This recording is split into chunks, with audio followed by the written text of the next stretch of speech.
Welcome to The Stacks, a podcast about books and the people who read them. I'm your host, Tracy Thomas, and it is the Stacks Book Club Day, and it's National Poetry Month, so we're talking about Jericho Brown's Pulitzer Prize-winning poetry collection, The Tradition, with poet, lawyer, and activist Reginald Dwayne Betts. If you don't know who Reginald Dwayne Betts is, he was our guest the first week of April, and I suggest you go back and listen. He is also the founder of the Million Book Project, which is the organization that we're attempting to raise $50,000 for this month. Million Book Project brings new books into prisons to counteract what prison does to the human spirit. And we are well on our way to hitting our goal. And I'm just asking you to click the link in the show notes to donate what you can, because every human deserves access to books. And as a reminder, Million Book Project is run through Yale's law school. So when you do click that link, you'll be redirected to a Yale donation page. Don't worry, you're in the right place. And thank you for contributing to this organization. The Stacks Book Club pick for May is Anna Karenina by Leo Tolstoy. We'll be discussing the book on the podcast on Wednesday, May 26th. And if you haven't started yet, don't worry. If you start today, you only have to read 28 pages a day to finish in time for the episode. You can do it. I want to say thank you to the Stacks Pack, the people who contribute to this podcast monthly over on Patreon. Without you all, there would be no podcast. If you'd like to help support me and the work of the show and earn perks like discounts on merch and access to our virtual book club, head to patreon.com/thestacks and join. This week, I'm saying thank you to some of our newest members: Laura Galler, Kara Babkich, Dog Mom Bookworm, Emily, Melissa Olam, Corey Thomas, Reading with Glamour, Haley Johnston, Rachel Rogers, and Smile, It's Joy. Thank you so much for your support. I could not do it without you all. And now it's time to talk poetry with Reginald Dwayne Betts by way of Jericho Brown's The Tradition. All right, everybody, welcome back to the Stacks. I am here today again with Reginald Dwayne Betts, who from here on out I will call Dwayne because that's the name he likes to be called. And if you haven't listened to his first episode, you would know that only people he doesn't like call him Reginald. Hi, how are you? Welcome back. It is my pleasure. How you doing? I'm good. I'm so excited. So it is the last week of National Poetry Month as of this airing. And you graciously, as a poet and a memoirist and an activist and a lawyer and all these things, you graciously agreed to come on the podcast and talk to me, a heathen, about poetry. And I am terrified of this conversation because I don't want to sound stupid, but I also feel like maybe I understood some of the poetry. So we'll see how I did. But for those of you listening, we're going to discuss Jericho Brown's Pulitzer Prize winning poetry collection called The Tradition. And Dwayne is going to help us sort of, those of us who are nervous about poetry, talk about it. And also those of you who love poetry, talk about it, because this collection is very good. And I felt like it was accessible for me. I didn't feel as stupid as I thought I was going to when I heard the words Pulitzer Prize and poetry put together. So where we always start, Dwayne, with these conversations is just sort of generally, what did you think of the book? Yeah, I've been reading Jericho's poetry for a minute. And so I'm a fan. And so I think the question, I always feel biased asking the question because I knew I would dig the book before I even read it. But I think, though, what I will say is it is hard to go back to America again and again and make verse out of it. And it is hard to do it in a way that feels capacious and not reductive. And he does it, And also, I will say that as far as poets go, it is hard not to be overwhelmed by your obsessions. Mm-hmm. And he writes not just about, and we all have multitudinous obsessions, but we have publicly recognizable obsessions. So for me, my obsession is obviously prison, and that is what the public recognizes. And so Jericho's obsession is sexuality and gender. And yet he does a really impressive job of always pushing out beyond that in a way in which you recognize that maybe his real obsession is blackness, and that blackness is capacious enough to hold questions of gender, of sexuality, of violence, of history, of fatherhood. And I really do think, this book came out the same year my book came out. And so in a way, it was one of those situations where I was constantly asking myself how I feel about the success of my peers. And he was one of those cats that was like doing really well. And I was happy to know that I really did feel like he earned his shit. You know what I mean? Yeah. Because you don't always feel that way. You sometimes you feel like Judge is fucked up. Yeah. But I felt like he earned all the praise he got. I want to ask you about obsessions because I'm very fascinated about this. Because I think it's like, it's not just what you, the artist, obsesses over, but it's also what the public obsesses over about you. The people decide about you. That's like where you're pigeonholed or whatever, I think is another way of saying it.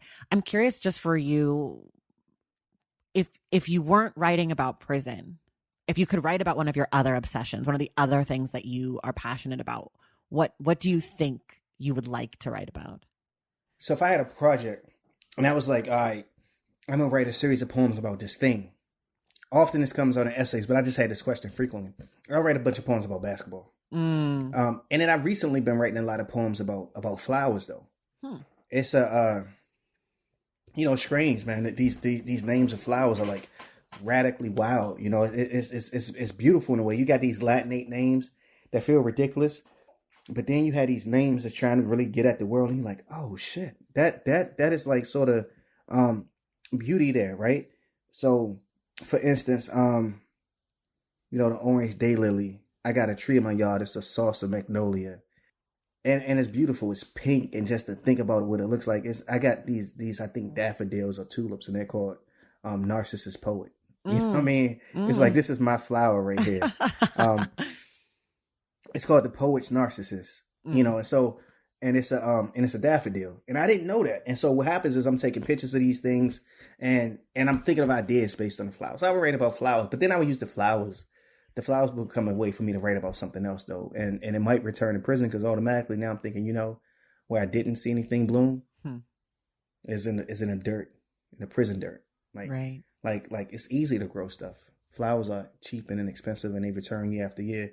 And there's no real reason for there not to be any flowers in prison, except there can't be anything beautiful in prison, except us when, some nights were still beautiful. But I think, and I would write about my family more, and I think what I wouldn't write about and what I wouldn't write for is the Americans who imagine my community must be responding to their existence. And so that could be anything, I'm from PG County. I would write something that was deeply and richly PG County. In a way that don't give a fuck if you're from Detroit or New York or Texas or California. And it's not trying to fit itself in your understanding of what it meant to be a black boy in 1986 in PG County, Maryland, in a place that felt like another kind of black belt where it was, one white student all through elementary school and two Chinese kids all through elementary school and some other Southeast Asian kids that were so fucking ostracized that we didn't even have a name for who they were. We just called them their name. Right. They didn't have a culture or a history or a heritage, right? Right. I would write about what it meant to try to be a good kid in that space and what it means to be an adult reflecting on how easy it was not to see others, even while bemoaning how like we weren't seen. I don't know, man. I like that. Okay, let's talk about the collection. Sorry, I just, I get curious about things. I just want to talk about them. So my first question, and this is actually something that you and I have talked about via email in January, and I'd love to just hear you talk about it for other people because it's something that really made me stop and think, which is poetry fiction or nonfiction? And what does that mean or say about poetry, or why does that matter, or why is that important to even classify it, or is it? And just go ahead.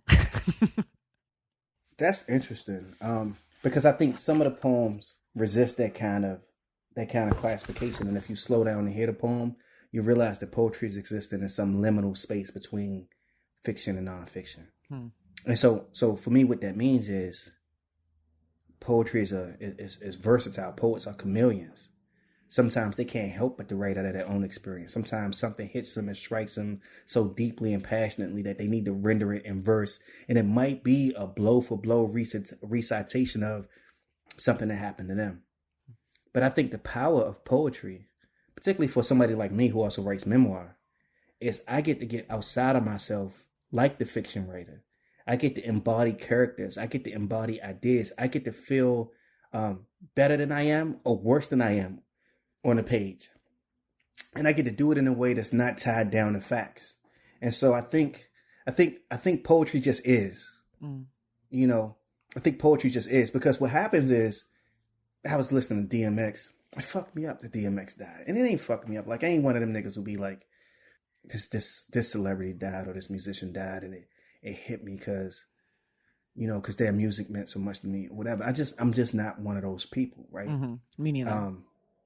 But what hit me when DMX died is like in '98 when he had them 2 albums that dropped.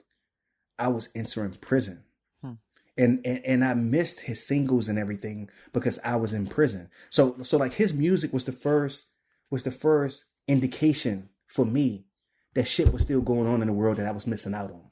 Because you get sent to the jail and you don't got access to a radio and you can't really listen to the radio station. And then you get sent to juvie and you can't listen to the radio. And then you get sent to like the prison and you at receiving and you don't have access to the radio. And then you on a compound and people listen to music because they had access to the radio. And you like, wait, the world was still going? You know, I realized I had missed 2 years. But then going back to his music, I'm like, some of the grimiest things he said and some of the more painful things he said, I'm like, do they matter because they make me believe I know Earl Simmons? Do they matter because they make me believe I know DMX? I'm like, no. They matter because they hit me in some emotional space that makes me think differently about what it means to be human. You know, and I think that's fundamentally different from like you reading a memoir, because the memoir should do that same thing, but the memoir often has to make you respond to the person in a different way. So when you read Andre Agassi's Open, you like, fuck, I got a whole different kind of respect for Andre Agassi. You know? Right. And you shouldn't respect me because you read some poems I wrote. You know, you shouldn't love me because you read some poems I wrote. Because frankly, those poems don't necessarily give you deep insight into who Reginald Dwayne Betts is as a human being. Right. Because there's not an assumption that you're necessarily telling the truth with poetry either. Like with a memoir, there's an assumption that there is some form of truth to the author, at least. Maybe it's not fact checkable, but with poetry, it's like, this could just be something that this person created, or this could be something that's reflective, and there's no... We misread poetry when we demand in our own head that it reflects something about the writer. Right. Because that's not why it matters. You know, like I feel like DMX doesn't matter because his work reflects something about him, because I don't know him, can never know him, but I know what his music makes me feel and how it makes me think. And I think that's what Jericho book does. You know, I don't think we should read this and think we know him. You know, I think we should read it and think we have some insight into some of the ways his mind works. And because of that, we have added insight into how we might want to think about the world, given those considerations. Right. Yeah, because I agree with that. When I read this book, I definitely was like, who is this person? Like I didn't necessarily feel like I knew who Jericho was at all. And I went ahead and listened to him on some other podcasts and I got a better sense for him. But I when I finished the collection, I was not like, oh, I know who this is. I actually had more questions about him and his life and was like trying to Google things and be like, what is happening? And people might say, yo, but that is him. And I'd be like, yo, but I mean, me and Jericho friends, but I don't know his mama name. You know what I mean? Right. And I'm not like, and I'm telling you, I'm friends with a lot of people. And if they think they know me and they ain't seen me cry, right, then they bugging. Or if they think they know me and I haven't revealed some deeply, you know, the people that you're really close to are few. And I think that as writers, what happens is because of if we're good, we tend to be vulnerable, either if it's our vulnerability or the vulnerability that we invoke in the things that we write. People tend to think that makes us more accessible as humans, but that's false. That's just people who don't know us believe in that. You know, I want you to value the poems. I think it's stuff in these poems that's like, whoa, let me think again about how I thought about that thing that you're writing about. You know, right. And let me see where that takes me. Do you feel like you can always tell what the person's writing about? That's where I struggle. Yeah. It's like sometimes I read a poem and I'm like, I don't know what we're even talking about. I feel like I get in these places where I'm like, okay, like what? Sometimes the title's like on flowers. And I'm like, great, we're talking about flowers. But sometimes it's like, an adverb or something. And I'm like, I don't know what we're talking about. Like, like. So what we should do is think of both. Like in these poems, because I mean, there's literally a poem in this collection called Flower. I wasn't making a dig at that poem, but there is one now. I'm like flipping through. That's how poetry works. Because I was talking to you about flowers earlier. So yeah. I think what we should do is be like, okay, is it a poem in here that's like, I don't know what the hell it's about, and you'll challenge me, and I might be like, yo, look, sometimes it ain't about nothing. Sometimes it's the yin yang twins, right? Sometimes from the window to the wall. What is that? And ain't nobody been in a club rocking to it and been like, wait a minute. I actually don't understand what he's talking about. So I think we got to give ourselves permission in poems to find pleasure in a lack of meaning, if there is pleasure for us to find. And so that pleasure might come in addiction. It might come in the words. It might come in the sounds. Or we might just say, you know what? I think this poet actually means something that they aren't clearly communicating to me. And I'm going to put this one to the side. And I'm going to rock with the ones that I think are trying to communicate something that I could grasp. Because sometimes you can't get it, But right. But I think Jericho is one of those poets who he probably would say, if you don't get the thing that he's saying, he made some mistake. And we should talk about a few, because I know a few that's like, damn, what is he talking about? What is he talking about? And then he like sort of pulls the rug under the carpet or whatever the hell that is, and it reveals itself only on the last line. Right. Yeah. So the way that, let me just tell you how I approach reading poetry, and you tell me how wrong or right this is. Because you tell that I'm like a very black and white person, that I really like rules and regulations. And so I think that's, that's part of my problem with poetry, I think, is that it's like, I think I have to do too much work as the reader. I just want to be told the information. What's messed up is like when I found out your podcast was called The Stacks, I was like, this shit is dope. And then when we were talking, you said how much you love nonfiction. I realized why I never connected the stacks to like books. Because the stacks is really, really like smart people who like nonfiction. Like I started thinking about the stacks when I was in law school, and I'm going into the stacks, but I never associated it with like fiction. And what I love is you bring all of these writers on, and it's cross pollinating. And so now I'm telling people like I'm gonna be like, yo, we building the stacks in prison. That's what I'm gonna call the Freedom Library. They're like, what is the piece? I'm like, oh, those are the stacks. And you can't have a library without stacks. And those are it's not a bookshelf. Those are the stacks. Right. Right. I love it. How you approach it. But so how I approach reading poetry is that if I like a poem, I'm like, great, I got it, I like it. And if I don't like it or I don't get it, I just move on. Like I don't take any time to reevaluate. I just assume that poem is not for me in that moment. You know what I mean? Oh. And like sometimes like I'll be on the internet and like a poem will come up and I'll start reading it and I'm like, this does not grab me, and I'll just stop reading it. Like I don't take time to really, unless I really like it. If I really like it, I might read through it like 2 or 3 times.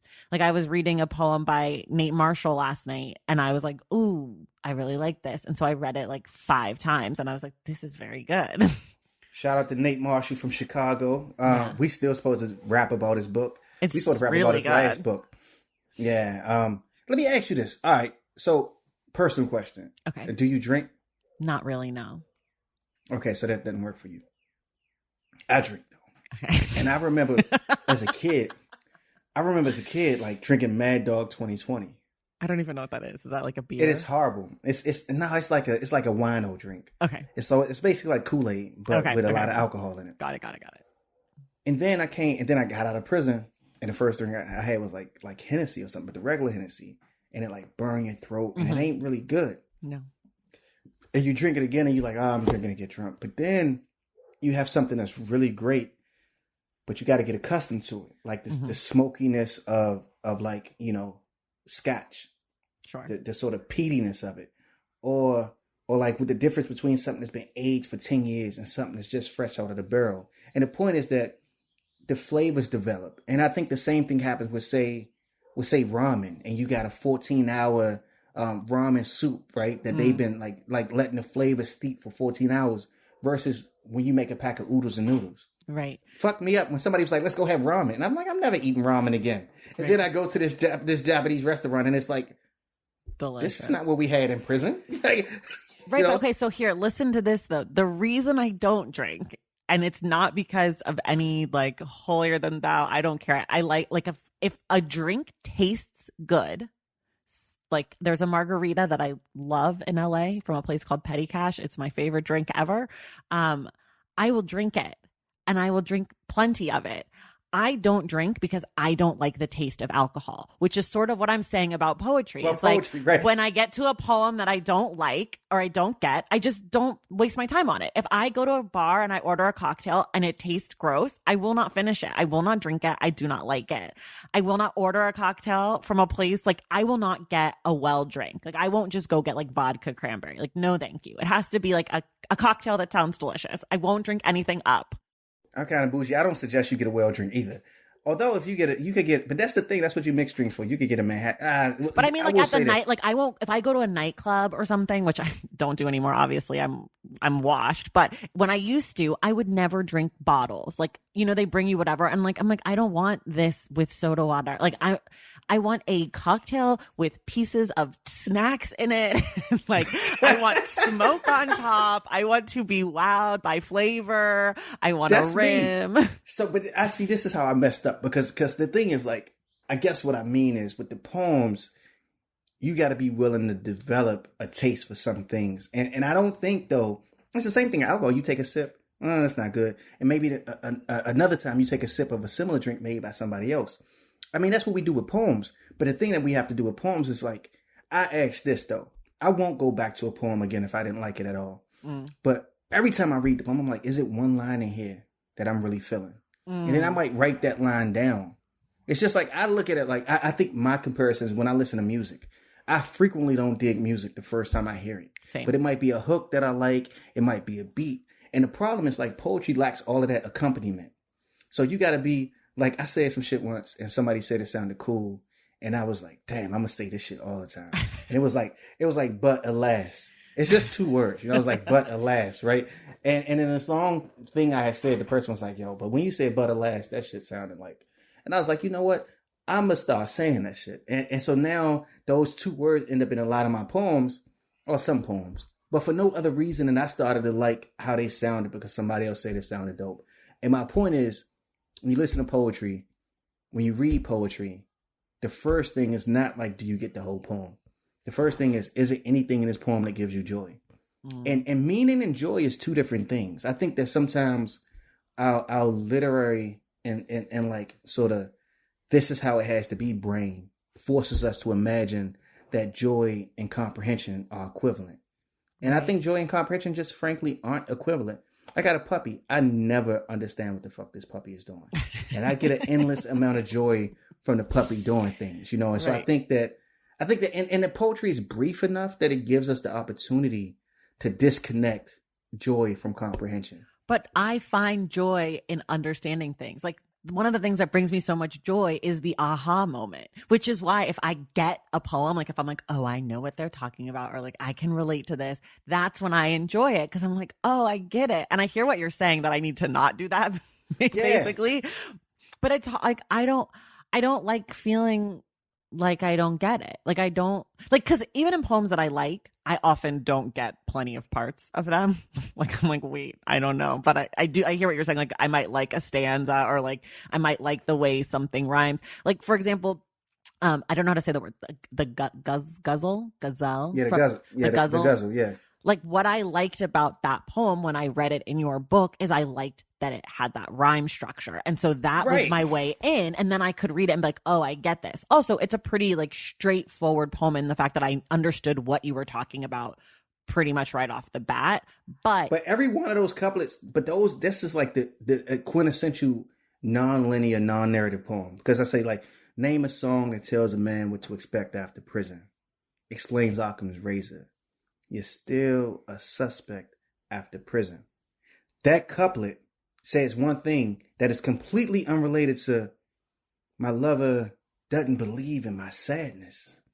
She says whiskey, not time, left me wrecked after prison. Like those two couplets are in the same poem, and you could like the first one and hate the other one and just be like, you know what, I'm rocking with this because I like that little after prison that keeps coming up. Right. But and that's I like that form part that we talked about last time. Yeah. I love form. I think form is super exciting and interesting. And so I feel like, I guess what I'm kind of getting at is that poetry is so vast, I guess, just like books are, I mean, or prose books are, in the sense that like you can like something for various reasons. Like someone might like that poem because of the rhyming. That person is me, the form, right? Like that keeps coming back to that after prison moment. Or someone might like it because of stanza 2 or stanza 4 or whatever. Right. And I think that's what's interesting and frustrating to me about poetry is like when you're talking about prose, there's only I mean, I guess there's a multitude of things that people could like about prose too. I don't know. I don't know what my hang up is. I don't know why I struggle. I think I feel insecure about reading poetry also. And so I let that get in my way. Like, I don't get it. I'm too dumb to get this, or like something silly, which that's a me thing, obviously. And I need to like, it's just, but I also think I think that in American poetry is cloistered. And so I do think that like, so I don't want to give poets a complete break on this. Like, frankly, a lot of poets have said, it's not my job to write something that you understand. Right. And a lot of poets have been awarded, whether it's through awards or through like getting into academic programs or through getting jobs where, look, my poetry book has a print run of 1,000. You know, my first 2 poetry books, right? Mm-hmm. My last book had a larger print run and a larger audience, but even that larger audience pales in comparison to, you know, what my print run will be for my nonfiction book. Right. And I'm talking about exponentially. Even the amount of money that I got paid for one versus the other pales in comparison. And we talking about pales in comparison when neither one of them really allowed me to like live well, right? Mm. Neither one of them allowed me to write and not work. And still, I got paid exponentially more for the nonfiction than the poetry. And when I say exponentially more, I know people who buy bottles of alcohol that cost more than my advance was for my poetry book. Wow. And I think part of that is part and parcel with us living in a contemporary moment where the poet is not expected to communicate with all of the people. So, you know, you saying that like you don't get it or whatever. I mean, some of it is that poets don't give a fuck if you get it. Right. You know, they like, yo, if you don't get it, I mean, first of all, you ain't buying enough of my books anyway for me to care if you get it. And then if you don't get it, you know what?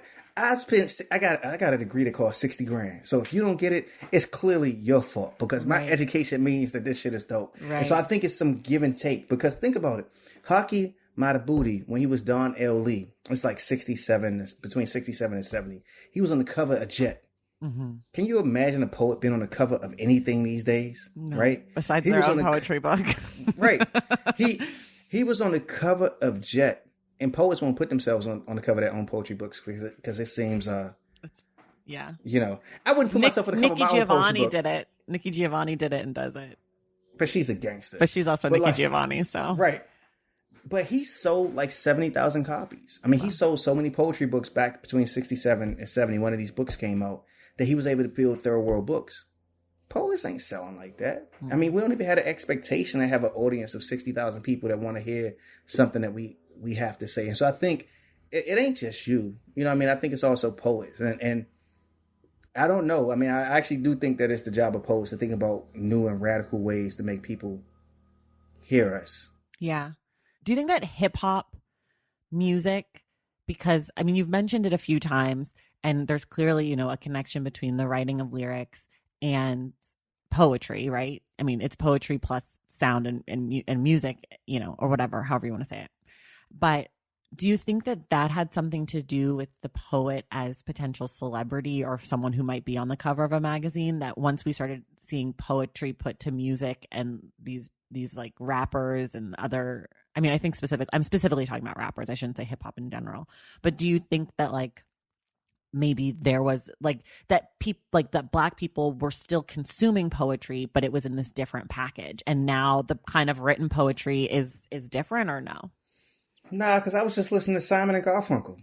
that bridge under troubled water shit. Yeah. Man, that shit hard as hell. You know what I mean? After you listen to it for the 10th time, you're like, what the fuck? You know what I mean? Aretha like, Franklin's version is out of this world. Yeah, but I agree with that, right? But the reason why I mentioned Simon and Garfunkel is because somebody was telling me how great a song it was, and I listened to it, and I was like, the fuck is this shit? Yeah. And I had to listen to it 10 times before I was like, oh, this Aretha song. Yeah. You know, like I couldn't even hear the same song. And by the time I was able to recognize it, I was able to appreciate the Simon and Garfunkel version. But you could say the same thing about like Bruce Springsteen. Shit, you could say the same thing about Queen.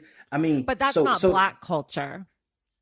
Yeah, but poetics is not Black culture. No, like, I know, but I'm thinking of your example of like Jet magazine, because that was a Black magazine, and I'm wondering if hip hop artists maybe took the poetry, put it to music, and took it away from more straight up poetry. I mean, I think it's cultural across the board. Well, maybe I wasn't being fair either, because I think Hockey, he got on the cover of Jet because it was also a particular cultural moment. I see. And it was like the starting of Black arts movement. It was the starting of, Black studies in universities. Right, so it wasn't just because of his role as a poet. Sonia Sanchez was one, I think she founded the first Black studies program. So it wasn't just him as a poet, but I'm just saying that him as a poet was able to okay, I do shit around prison.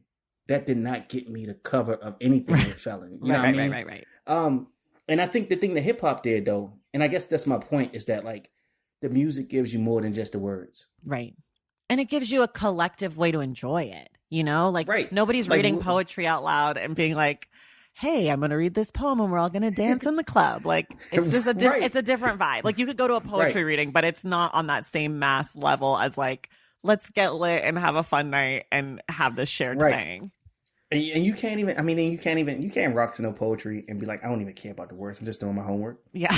But you put on DMX, I write poems to DMX. I'm like, I'm like, nod my head, hearing the beat, and then at some point the words just disappear. But poems, I don't know, man. It's hard, you know. But like, look, there was a world, and Marlon James talks about this in one of his interviews when he's thinking about Black Leopard, Red Wolf. You know, there was a world where all you had was words, and it was all oral, and you didn't have a book to pick up. Mm-hmm. And the job of the griot was to do multiple things. It was to give you a rhythm to dance to, and that's why you had your guitar with you. It was to give you a rhythm to dance to, but it was also to disseminate history. And, you know, you think about the tradition, I think Jericho was trying to do a bunch of those things.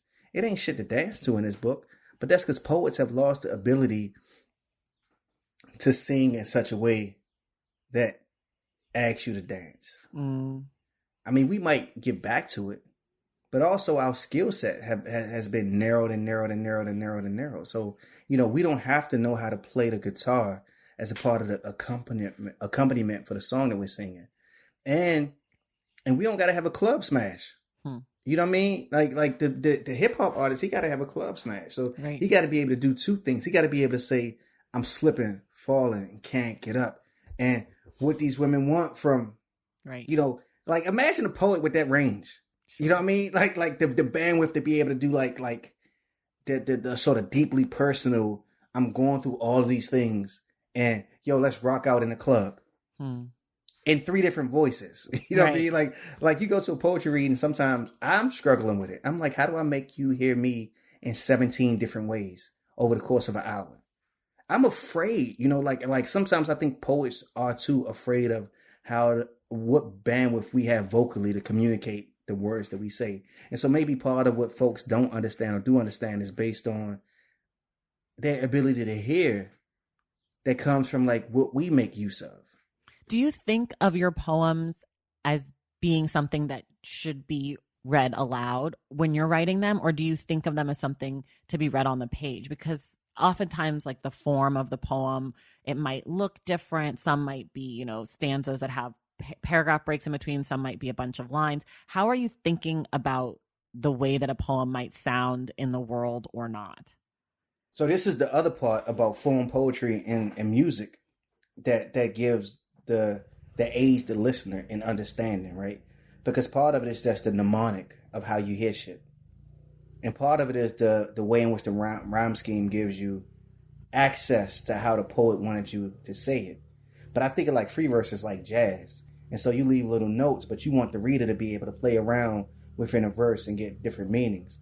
But as I write more and more, one of the reasons why I do consider myself a formalist is because I think writing in form and with discrete structures allows you to give the reader more guidance when they're reading a poem. Like some folks be like, I ain't gonna use punctuation. And I feel like if you're not gonna use punctuation, that shit gotta be so funky that if you put 6 people in a room, you could get some approximate reading that's close to each other. And I think that's a challenge. I mean, that's a challenge for poetry. It's a challenge for free verse. But again, if you write in form, then you could break out of that challenge and you could give the reader more clues of how to hear it or how to read it when they read out loud. But even within free verse, you could do its tricks though. You could use rhetorical devices. You could use internal and external rhyme. You could use just all kinds of things, punctuation, to signal how you scan a line and get a narrow bandwidth of possibilities for the reader. And they'll get joy, out of saying, yo, I actually know how this should sound. They should read it out loud though. I mean, they should. My son is downstairs like, yo, I hate it, man. I gotta watch Much Ado About Nothing. And I'm like, yo, you can't be complaining about Shakespeare in this house. And listening to Shakespeare, I think, is a master lesson in how actors control a line. And well, you know this because you're a theater person. Well, yeah, I mean, that's what I always tell people about Shakespeare is like, it's meant to be heard out loud. It was never meant to be read off the page, which is sort of where my question is rooted in, is like, when you write poetry, do you think about it as something that will be read off the page, or do you think about it as something that's to be heard out loud? But the thing that's funky about Shakespeare, though, is within that iambic pentameter, the actor comes to it and shows you how you could develop that line in 2, 3, 4, 5 different ways. Yeah. So it's interesting because within free verse, it has the same possibilities, but because it has no structure, it feels like it has too many possibilities. Yeah, it's too open. Right. Where the actor is like, you like, damn, dude was dope. He got that out of Shakespeare, like that shit with Leonardo DiCaprio, the Romeo and Juliet. But they did not abide by the iambic pentameter at all in that movie. They were like, oh, what is the iambic pentameter? We don't actually want to have that conversation. We just want to say these words out loud. But they said but I'm saying they said the words out loud though in a way that still sounded like that shit sounded Shakespearean, right? Am I wrong? Yeah, no, it sounds so. I mean, this is like really inside baseball, and I'm going to sound like a real freaking nerd. But I spent a whole year doing classical theater, and we were very meticulous about using the iambic pentameter to unlock the sentence, right? Like really using the form and the structure, and like trusting that the 2 foot, like the ba-da, da-da, da-da, da-da, da-da, was there to support the line, as opposed to a lot of Shakespeare actors will get the line and then be like, to be or not to be. That is the question. And you're like, well, that's not iambic pentameter. That's 3 different lines, or like, and so that was sort of what they did with that Romeo and Juliet. Like they used the text and it sounded great. And I love that movie. But when you go back and look at the actual lines, you're like, she's like, Romeo, where art thou, Romeo? I'm like, no, that's a line for a reason. Like we're supposed to use the line. You know what I mean? Yeah. Anyways, again, obsessed with form, love of form, but like a bad reading of a poem destroys the poem. Like if someone said, name a song that tells a man what to expect after prison, explains Occam Razor. You're still a suspect after prison. You'd be like, what the fuck are you doing? Like, those are 2 lines for a reason. Like, they should have the same flow. Like, so, you've given us a guidepost, I guess is what I'm saying. And like, do you think about that in the way that when people listen to this, you got to know, if I ever hear somebody in public read my shit like that, when somebody snatched the microphone, they'd be like if they start doing poetry at karaoke, and you see me tackle somebody, that's because the karaoke person did that to my poem. Right. Well, but people do that. People love to like add these pauses, especially in Shakespeare. They love to be like, let me act in between all these words. It's like, no, motherfucker, it's iambic pentameter. Like, ba-dum, ba-dum, ba-dum, ba-dum, ba-da. That's it. That's what he wrote. Like, that's the whole point. Anyways, again, I told you this was going to be me getting nerdy about Shakespeare. But I mean, so this is the challenge of poetry, because I think the challenge of poetry gives people too many opportunities to think between the words. Yes. And so sometimes there's so many opportunities to do that they have a hard time hearing what's actually being said. And sometimes when they hear it, because they aren't trained to think of it in a certain way, like somebody sent me one of my guzzles, a new one that I wrote, and they transcribed it. And this is my man. He brilliant, right? He sent me some shit, man. And I was like, the fuck is this? Who wrote this poem? Right, I mean, right. Like, you know, he took like four couplets, and it became a 26-line free verse poem. Right. And I was like, I know I didn't sound like that, because he was transcribing from listening to me. Huh. And I'm like, I know I didn't sound like that, because the guzzle is intentionally in-stopped at the end of each line. So it's like, da-dun, da-dun, da-dun, da-dun, boom. Da-dun, da-dun, da-dun, da-dun, boom.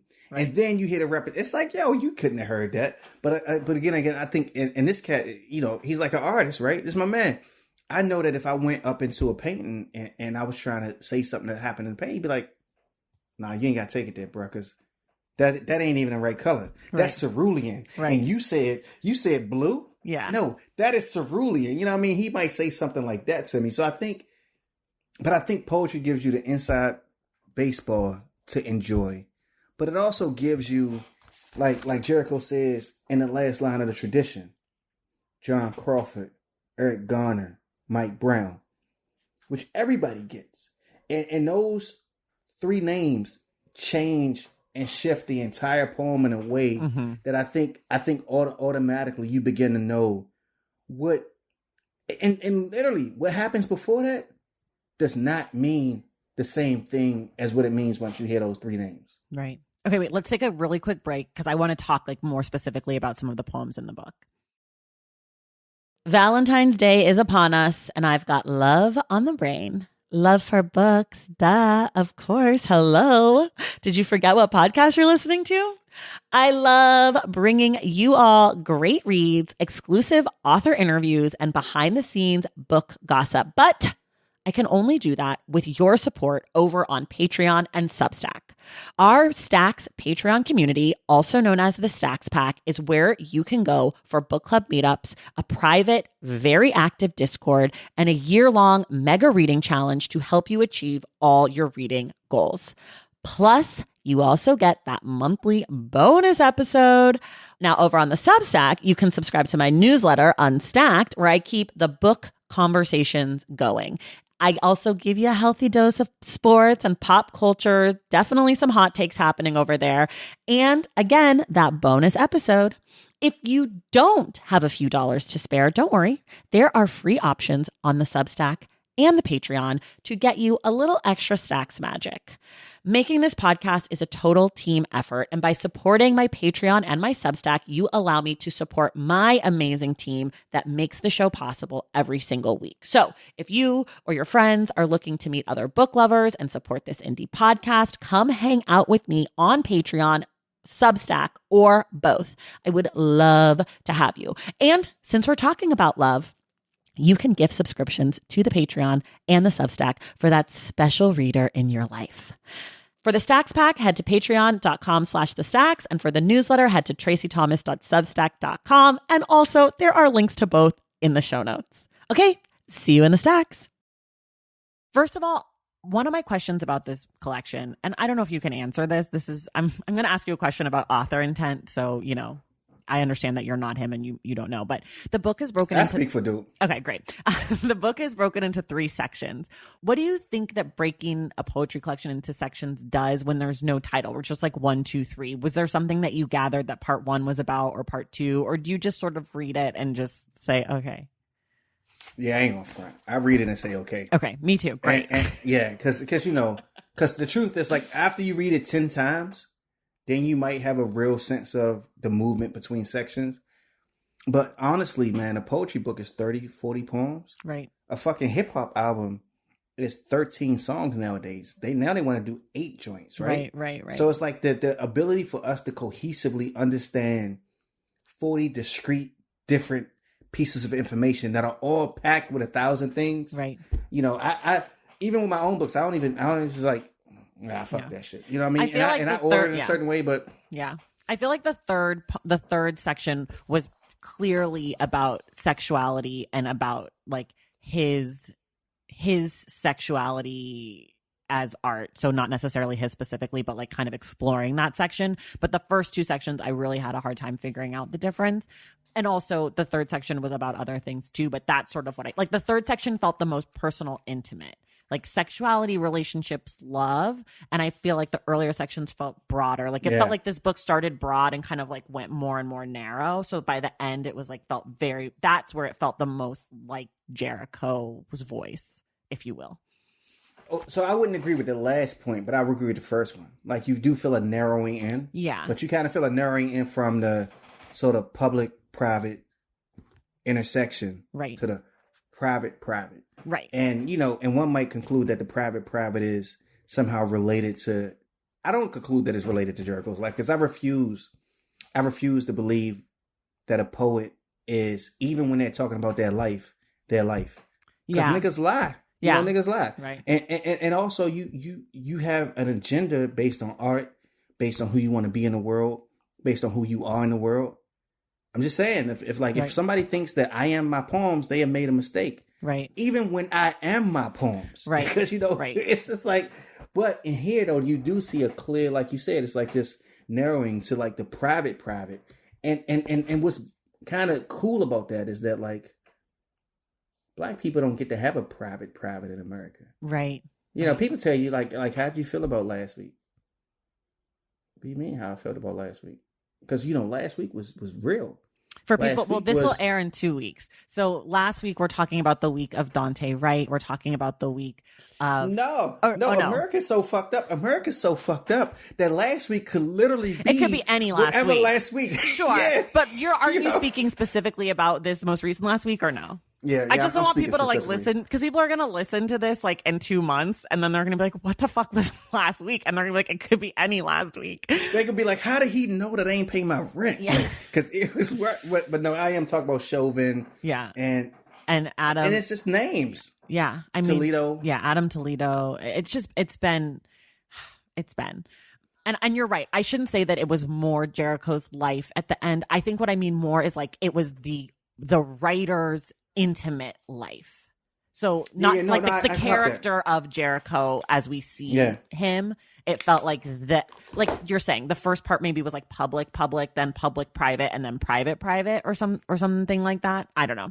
No, it's real. Yeah. And I think it's important to note that. I keep trying to educate people, and I might be wrong. Other poets will get on and be like, no, that was exactly me. Right. I don't know what Dwayne is talking about. Dwayne got some demons he's trying to hide. He likes to lie about who he is. But no, I keep trying to educate people about the notion that the I contains multitudes and the I is multitudes. Right. It's like what was it called? Sin eater. The poet is a sin eater. Right.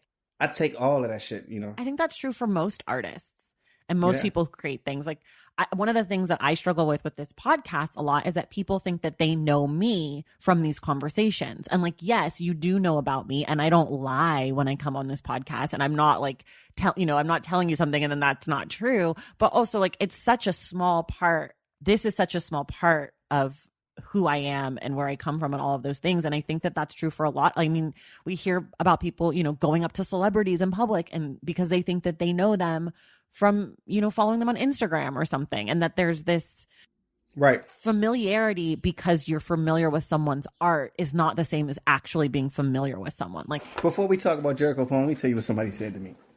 He says, yeah, bro, I dug your poems, but I don't drink. And so I really couldn't relate to the references to alcohol in your poems. There's a dude in prison. And I thought a dude in prison would be the last person that's telling me that he couldn't empathize with my shit because he doesn't drink. And it was wild because I was like, oh, what kind of problems do you think I got? Because I work 70 hours a week. I got 2 children. I've been married for 13 years. And I drink. But I'm all right. Right. I ain't got no DUIs. Right. I ain't got a bunch of empty bottles around the house. My kids ain't never seen me drunk, but like once or twice. Like, my friends don't be like, Dwayne, you got a problem. I don't have a problem. Or like, I don't have more of a problem than anyone else. Yeah, right. And my poems, and he's reading poems, it's a poem that says, prison killed you, my love, killed you so dead. You're not here now, you're never here, you're always there. Brown liquor owns you, those cells own you, and there's no room for me unless I call the police, call the state, grab my pistol, and set you free. This cat read that and thought somebody said that to me. Right. And I'm like, bruh, you don't know me, you know? And like, you should be able to empathize with that thing that I said, because I empathize with it. Right. And ain't nobody say that to me. You know, that world doesn't exist. And I think that's why I push back against the speaker as poet. Because what happens is we want to be better than the poet. And I'm like, bro, you ain't got to be better than me. You ain't got to read my poem to be better than me. I'm all right. And it's, you know, and it's like, we ain't got to do that. But it's two versions of poet as speaker. Because a little kid hit me up and I was doing a thing. He was like, yo, man, I was reading your poems. You got a lot of references to drinking. I just want to know, you all right? Now, he, some 15-year-old kid in a juvenile detention center asking me with a Yale law degree and like a family and doing pretty well. And I'm visiting him, right? Right. Him asking me, all right, was like both cute and human. He wasn't trying to be better than me. In fact, he was trying to be thoughtful and caring and empathizing. And I think that's the tension that we confront when we try to associate the poem with the poet. And most of us don't have the human capacity to be that 15-year-old kid. And therefore we should stop associating the poem with the poet, because when we do it, we only do it to sort of judge. Right. Do you have any favorite poems that stuck out to you from this collection, or anything that you like really worked for you? I mean, given the week, bullet points and the tradition. And the tradition is funky as hell, because the tradition is saying, one, I am a poet. And two, I care about shit that you might not predict me caring about, or you might not predict me put front face in it. So, you know, the tradition, I'm gonna read it if you don't mind. Go ahead. The tradition. Aster, Nestorium, Delphinium. We thought fingers and dirt meant it was our dirt. Learning names and heat and elements classical philosophers said could change us. Stargazer, foxglove. Summer seemed to bloom against the will of the sun, which news report claimed flamed hotter on this planet than when our dead fathers wiped sweat from their necks. Cosmos, baby's breath. Men like me and my brothers filmed that we planted for proof we existed before too late. Spared the video to see blossoms brought in seconds. Colors you expect in poems where the world ends. Everything cut down. John Crawford, Eric Garner, Mike Brown. Oh, that's a good ass poem. Can I confess something? Yeah, go ahead. This is one of the poems I did not really get. Oh! And I did read this one multiple times because it's the title of the collection. I was confused. Like, I got confused. I do understand bullet points. It's very straightforward to me. But, like, I'm glad that you don't get this one. I don't get it. Because, like, look, off the top, Aster, Nestorium, Delphinium, don't nobody give a fuck about that shit. None of us know what that means. But then he says, we thought fingers and dirt meant it was our dirt. We all understand that. You think because you planting something in that grass that you could name that the ground belongs to you, right? Stargazer, foxglove. And note how he goes from the sort of Latinate names to like stargazer, foxglove, which is the funky name for flowers, right? And we know he's talking about flowers, so he's talking about beauty. Black folks and niggas, black men, niggas could be white men too, but I don't really give a fuck about them niggas. But like, not in this conversation. But black men don't get to get associated with loam, with putting their hands in dirt and growing something, right? Summer seemed to bloom against the will of the sun. Now you realize that that's going to come back at the end. We seem to bloom against the will of what might destroy us, right? And it's like, on this planet, then when our dead fathers wipe sweat from their necks. This whole history, right? It's like this poet, the speaker's trying to remember that it's not just me planting flowers. It's me planting flowers in a world where my father planted cotton. All flowers, but this history. And one might argue that, like I think Jericho is obsessed with fathers. I am too, but I think he's obsessed with fathers throughout his work in a way that a lot of men aren't as obsessed with their mothers because our mothers ain't hurt us as much. You know what I mean? Right. And then it speeds up and it says, "Men like me and my brothers filmed what we planted for proof we existed before too late. Spared the video to see blossoms brought in seconds, colors you expect in poems where the world ends, everything cut down." Like, how do you make evidence? I brought my son a plant today, I should say, like a pepperoncina or some shit like that. and I brought him a plant that survives well in low light and that doesn't need to be watered except once every 2 months. Because I want Makai to like nurture something and know that it's his to nurture.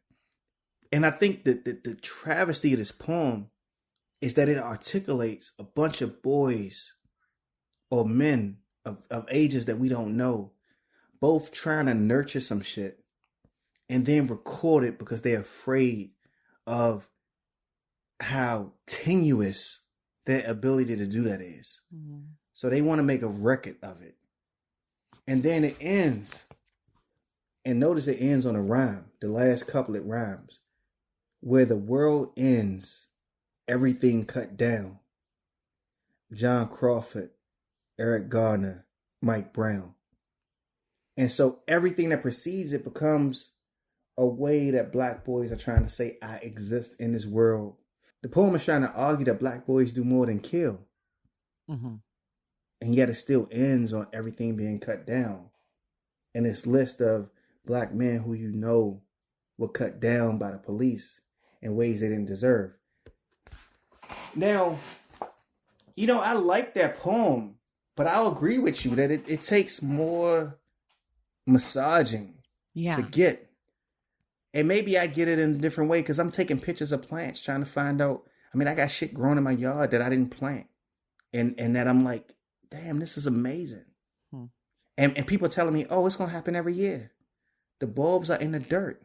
Right. Even if you cut this down right now, it's coming back. Right. You know, and there's a tension in that poem because all of those fancy ass flowers coming back, but Mike Brown ain't.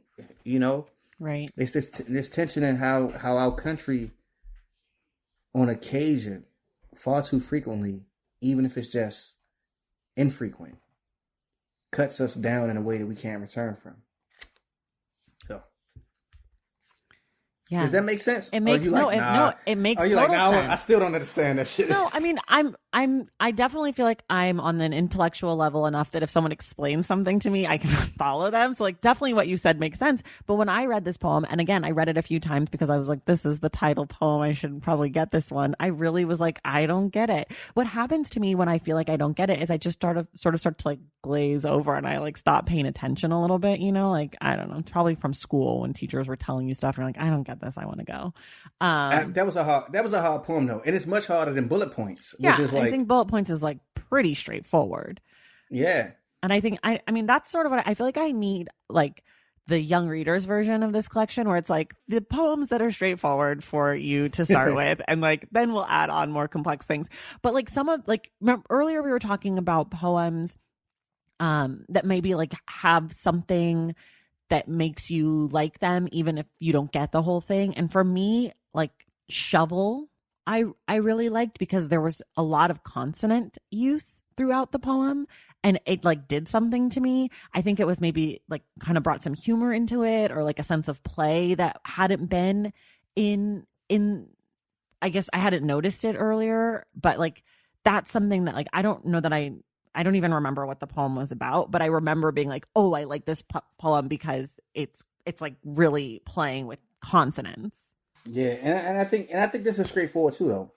It probably is because I liked it. But I mean, the sounds is what makes it a poem. I mean, the sounds is what carries it, right? And the sounds is what like slips you into the meaning that is a kind of darkness in it, you know, because it's like who's responsible for. You know, it says, I am not the man who put a bullet in its brain, but I am commissioned to dispose of the corpse. Lay furniture plastic next to it and roll it over until it is wrapped. Tape with duct tape until it is completely contained. Lay next to that containment of tarp and roll it over until it is wrapped again. Take cheap hardwired twine and tie it like a proper gift, a gift a good child will give up on opening even come Christmas morning. I am here to ignore the stench and throw the dead over my left shoulder and carry it to the bed of a stolen truck. I did not steal the truck, but there it is, outside the door, engine running. I do the driving and assume someone else must scrub the floor of the body's blood. Scrub the body's last room of its evidence. I do the driving and sing whatever love songs the truck's radio affords me all the way to the edge of anywhere hiking families refuse to wander.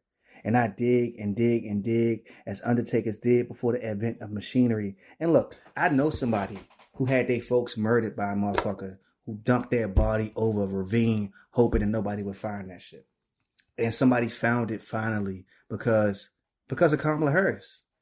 Because the person had worked with her sister and Kamala Harris, and when this woman's sister disappeared, and they knew somebody murdered her, and the police wasn't doing shit. And I read this poem, and I think, is it beauty in this poem about this nigga that is burying the body so the killer go free? And I think that's what the poem is asking me. It's like, ultimately, when we think about crime and punishment, what fucking excuses can somebody make for the decisions that they make? The speaker keeps saying, I am not the man who put a bullet in its brain. Its brain. Right. Not this woman's brain, not this man's brain, not this child's brain. Right. You commissioned to dispose of the corpse? Like, we had a conversation about abolition and accountability. Mm-hmm. What accountability does this person deserve? Right. Who in its very rhetoric cannot even identify the human who has been wrecked by what happened before he came. Do you know what's so interesting though about this one for me is like, I totally played into that and felt like this was a character and like that this was supposed to be some sort of comic relief. That's how I read this poem. Like that this poem was sort of like a moment of like, I mean, obviously you could read it your way, which makes more sense. But for whatever reason, the way that the consonants like had that pattern, like in the beginning, it's like lots of T's and C's. And then in the middle, it's lots of B, D's and S's. And like that there's this like, and like I heard that and it made me think that this poem was I read it as like a character. Do you know what I mean? Yeah, I mean, but what's interesting is I ain't feel this way about this poem until I just read it. Huh. And that might be like my third time reading it. Right. And I was so mad that I couldn't finish reading it. You know what I mean? Like, right. Like I didn't intend to say what I said about the poem. Right. The poem revealed something else to me on the third reading. The poem, I mean, you know, like the poem raises questions that I deal with in my work all of the time. Right. You know, how do you respond? You know what I mean? Like, how do you respond to this character? Right. Who is like my cousin. Right. And is my cousin trying to say, and this is a poem that ain't got no white people in it. Right. Or this is a poem that ain't got no black people in it. Right. Like, this is a poem when you read it as the speaker, it is only the people you imagine to be in it. Right. And so now when I do this thing, when I am this person, the poem is fucked up too, because it makes you the person. Right. Because when you say it out loud, you know, you the person that's doing these things, right? And it's like, damn, how should the world respond to me when this is who I am? This is the people that carried Mike Brown, Eric Garner.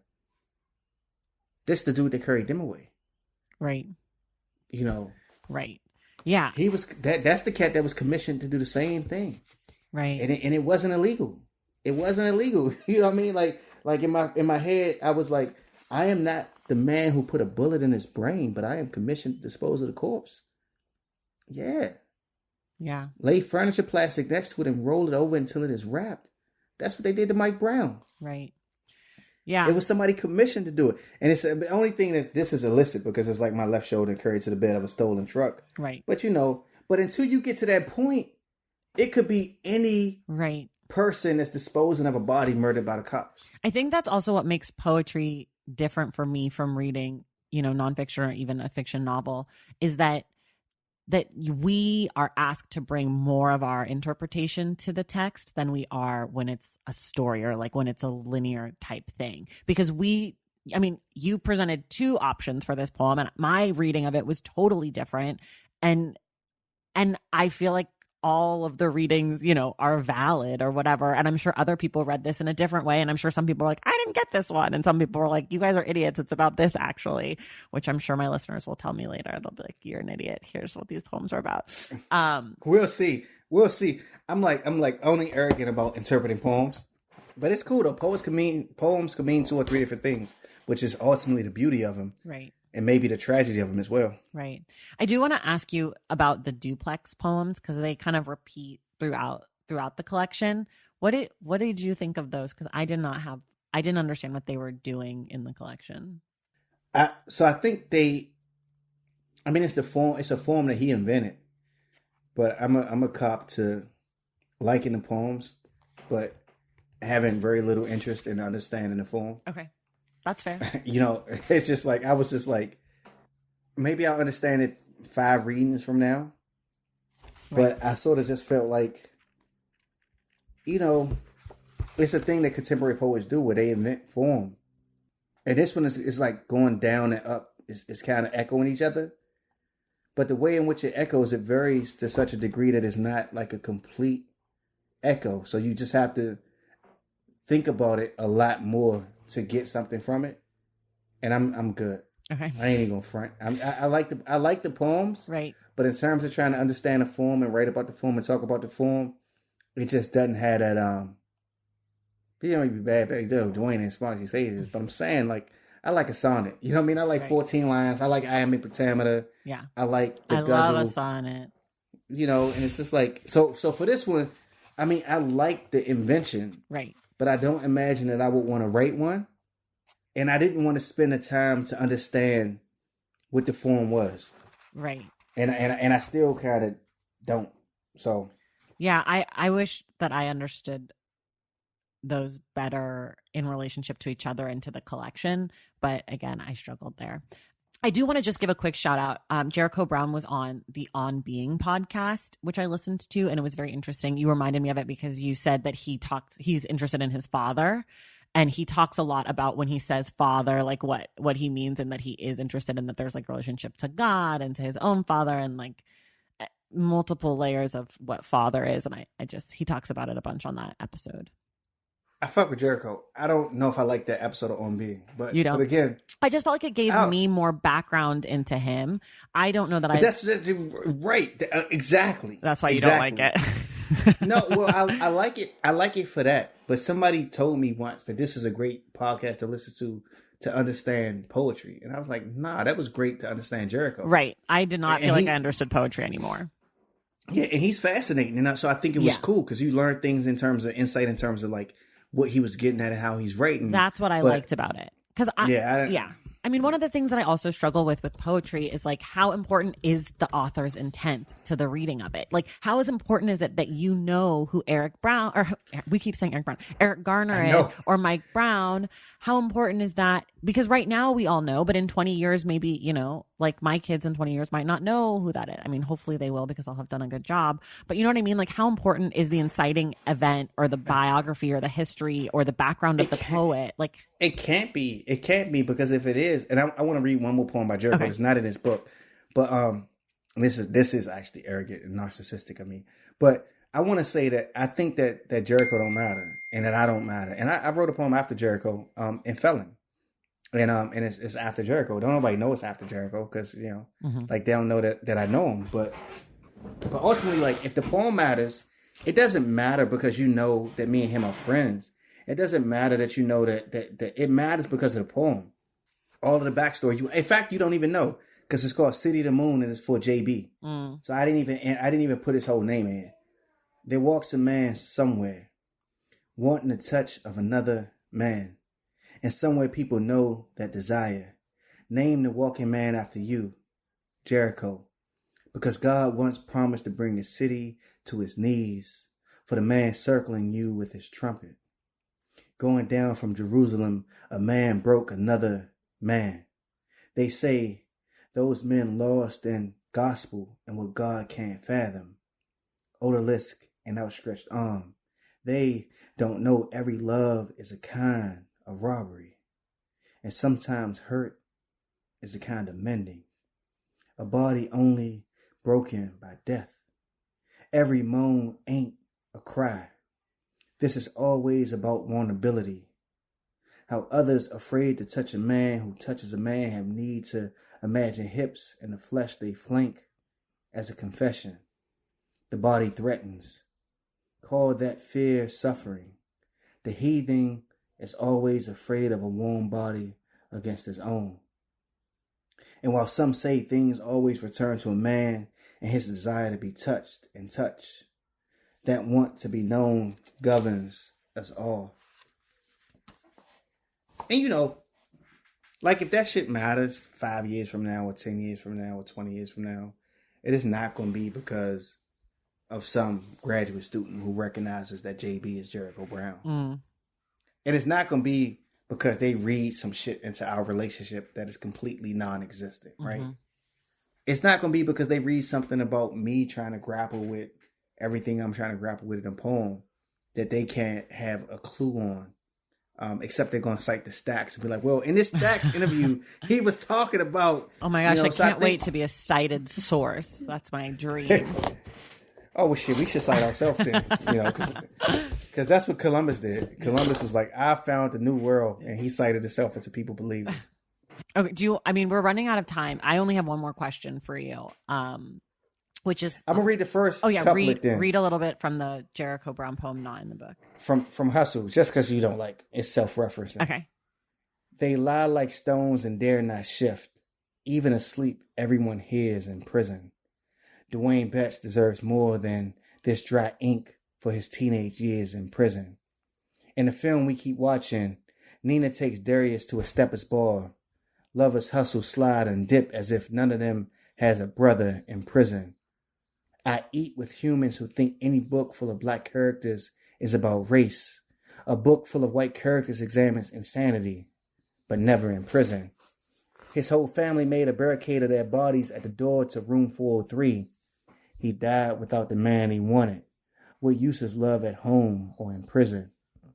We saw police pull sharks out of the water just to watch them not breathe. A brother meets members of his family as he passes the mirrors in prison. Sundays, I washed and dried her clothes after he threw them into the yard.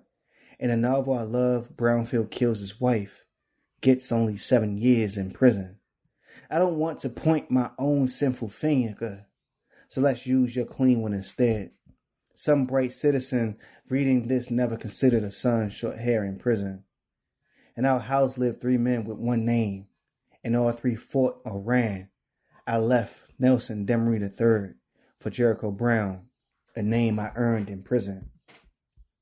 It's crazy. I want to say one more thing and then before you answer your question, right? Go ahead.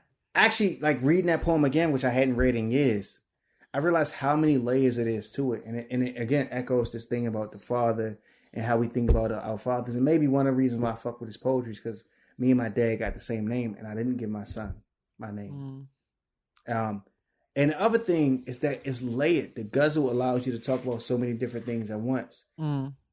Okay, so this is how we always sort of end these episodes, which is just to talk briefly about the title and the cover of the book, like the packaging itself. Obviously, we spent a lot of time talking about the poem, the tradition, but I think that also I'm going to start since I already started talking. I think like what I like about, this cover is gorgeous. I think this is one of my most favorite covers I've ever seen. I love the flowers and the flower crown. And I think that those things obviously come up a lot in the book. And I love, of course, the black child. And I like that there's a call to like perhaps some sort of slave clothes is like what that shirt reminds me of, but also maybe prison clothes. Like I feel like the cover is very ambiguous, and then of course the ocean, and I just feel like it covers so much of American traditions, right? Like the slave I just feel like I see so many options there, but also maybe this is in Africa before. Like I just the cover feels like a poem in the sense that I have no idea if I'm right or wrong, but I'm thinking a lot of different thoughts about it and its relationship to what's inside, which I think is very cool. And then also it's just really beautiful. So that's what I'll say about those things. You know what's wild is those are daisies, those are tulips. Like I have all of those the flowers in my garden, and I live in this house that we bought from this cat that was 85, and he was cool as shit. I mean, he made a beautiful bookshelf, and this is basically the reason why I wanted to buy the house. It's made of bricks and cinder blocks and like planks, and it's beautiful, right? And so his wife loved tulips, and they was like really deep in the garden. They lived here for 30 years, and again we moved in before we could see those things, and so now this spring we're seeing all these flowers that we didn't know would come up, and they'll come up every year again. You know, it's sort of like the regeneration or whatever. So I think that the cover is beautiful, right? Because what it's saying is, if you know about flowers, you know that these, what you see, the beauty you see is fleeting. Right. And you might imagine a time period between like, June and April as a suffering. Or you might imagine it as a regeneration. And Black folks in America have had to deal with those kind of time periods for quite, all the time. It's our experience. And the question is, do we think about the tradition as one of suffering or one as regeneration? And like ultimately, I think what the book is trying to say is that it's one of regeneration.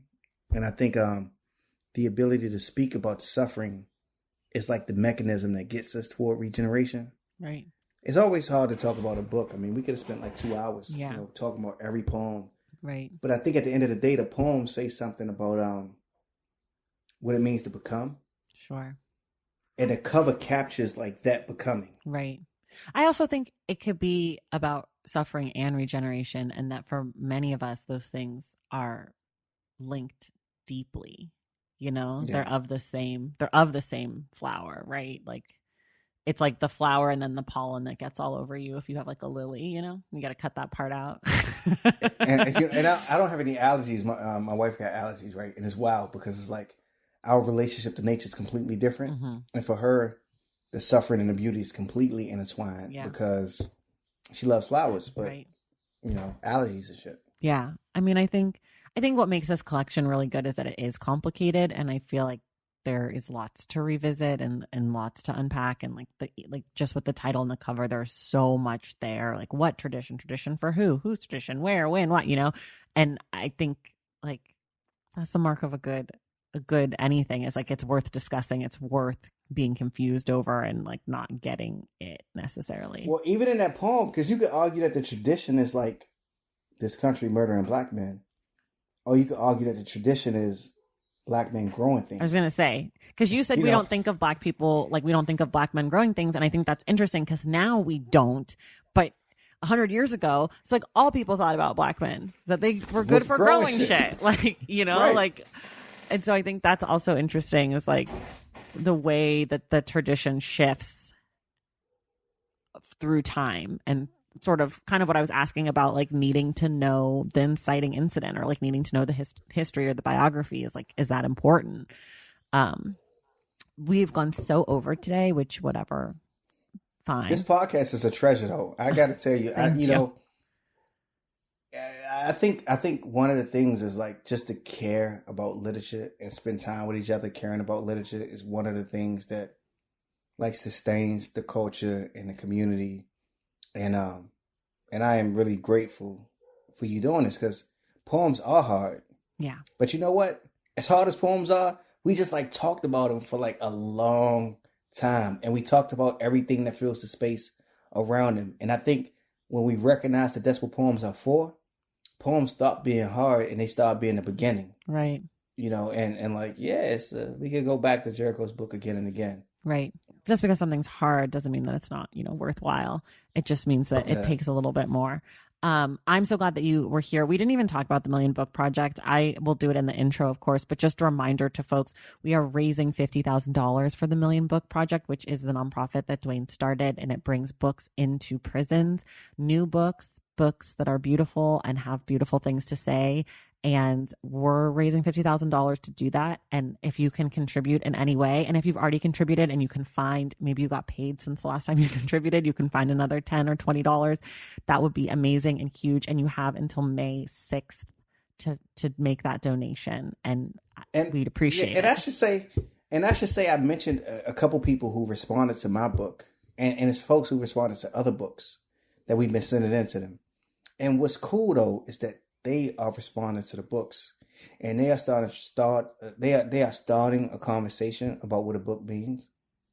And even if I don't necessarily agree with how they read my book, like I'm gonna rate one woman because she was like, I opened this and I was like, oh, another Black Lives Matter treatise, and I was like, yo, you know what? I'm gonna write you a letter. Because first you opened my book, but you didn't read it. But I'm gonna write you a letter because this book has become the start of a conversation that might like actually matter.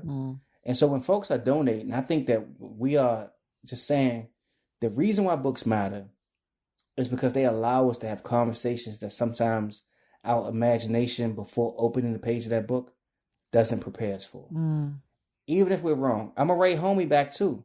Yeah. Cause what I want to say to him is, you know, you can't be in prison wanting people to empathize with you and suggesting that you can't understand the experience you haven't experienced. Right. And so I appreciate everybody who donates. Yes. I think it's like it's become my life's work. And it started when I was 16. So it's kind of cool that the same thing that mattered then matters now. Yeah. I love that. Dwayne, thank you so much for being here. And everybody else, we will see you in the stacks.